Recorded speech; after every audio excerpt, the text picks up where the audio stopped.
responsable des relations presse techniques chez Asus. D'accord. Et je vais vous présenter le Asus FunPad, exactement. qui a été officialisé aujourd'hui. Exactement, Ok. aujourd'hui. Vous savez sûrement qu'elle est dispo depuis quelques jours déjà à travers différents sites web. Elle arrive officiellement en France à partir d'aujourd'hui. Ok. Donc une tablette 7 pouces, principale caractéristique, compatible 3G, Ok. avec un processeur de chez Intel.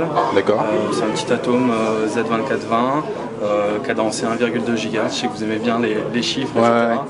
C'est un monocore, il est hyper tradé, donc ça permet d'avoir une tablette à un prix raisonnable, avec la fonction 3G parfait pour la mobilité.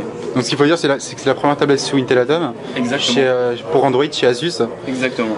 Donc disponibilité, elle est actuellement disponible chez les e-commerçants, Alors vous allez avoir dans un premier temps les commerçants qui l'ont déjà référencé, puis après elle va être disponible un petit peu partout chez qui on va avoir du boulanger, du Darty, LDLC, Metal.net, etc. Ouais. Okay. D'accord, on va faire un petit tour des caractéristiques techniques. Donc processeur à double cœur à 1.2 GHz, c'est ça? Alors en fait le processeur, pour être plus précis, c'est un monocœur. Ah oui, monocœur. Tradé, voilà. D'accord, ok. 1,2 GHz.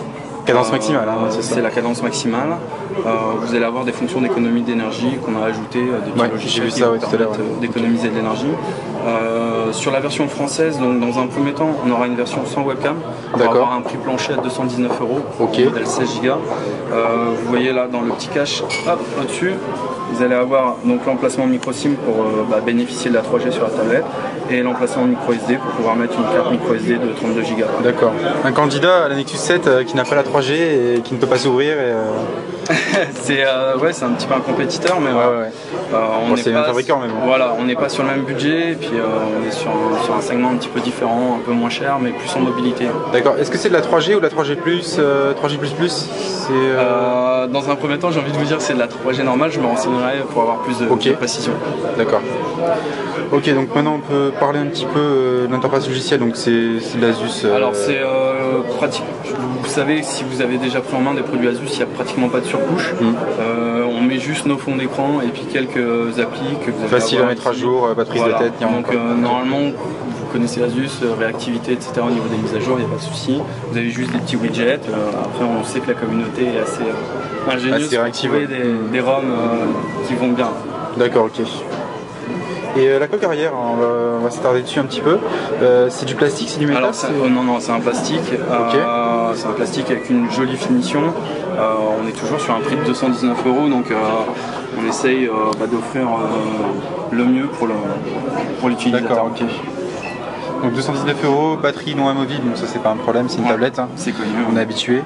Donc 3G, micro SD, jusqu'à 32 Go. 32 Go, ok. Ouais.